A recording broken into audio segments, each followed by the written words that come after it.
PM Modi ने कहा, आज केंद्र सरकार के विभिन्न विभागों में 51,000 से ज्यादा युवाओं को सरकारी नौकरी के पत्र दिए गए हैं। आपका दायित्व देश के आर्थिक तंत्र को मजबूत करना है। आपका दायित्व देश की आंतरिक सुरक्षा को मजबूत करना है। आपका दायित्व देश में आधुनिक इंफ्रास्ट्रक्चर के निर्माण का है। आपका दायित्व श्रमिकों के जीवन में मूलभूत बदलाव लाने का है। अपने कार्यों को आप जितनी ईमानदारी से पूरा करेंगे, उसका उतना ही सकारात्मक प्रभाव विकसित भारत की यात्रा में नजर आएगा।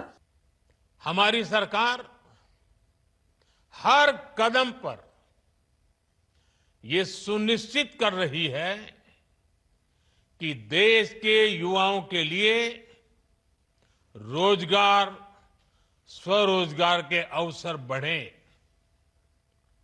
Skill India, startup India, digital India जैसे अनेक अभियान इस दिशा में युवाओं के लिए नए अवसर बना रहे हैं। इन अभियानों के माध्यम से हम भारत के युवाओं को अपनी प्रतिभा दिखाने के लिए खुला मंच दे रहे हैं।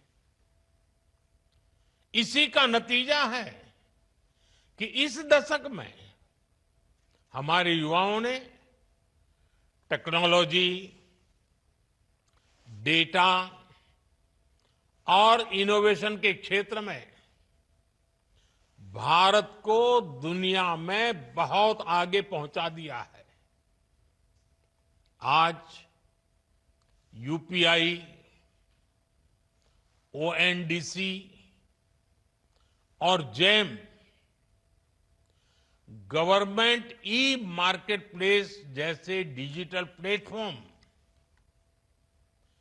इनकी सफलता ये दिखाती है कि हमारे युवा किस तरह डिजिटल अर्थव्यवस्था में बदलाव का नेतृत्व कर रहे हैं। आज भारत में सबसे ज्यादा रियल टाइम डिजिटल ट्रांजैक्शन हो रहे हैं और इसका बड़ा श्रेय हमारे युवाओं को जाता है।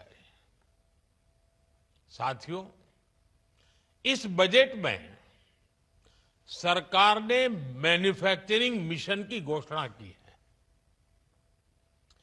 इसका उद्देश्य है मेक इन इंडिया को बढ़ावा देना और भारत के युवाओं को ग्लोबल स्टैंडर्ड वाले प्रोडक्ट बनाने का मौका देना।